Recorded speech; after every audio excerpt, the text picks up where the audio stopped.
கொடுக்கும் வர வேண்டும், அழைக்கும் வர வேண்டும். தீராத நோய்களை எல்லாம் எனது திருநீர் ஆற்றிருக்கின்ற வர வேண்டும்.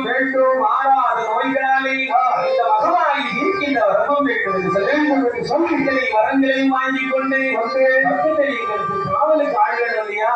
இரண்டு கன்னிமார்கள் கன்னி தேவதைமார்கள் போவதற்கு காவலுக்கு யாரை கேட்கின்றார் தெரியுமா? எங்களுக்கு மாடல் நீங்க வேண்டும் ஐயா.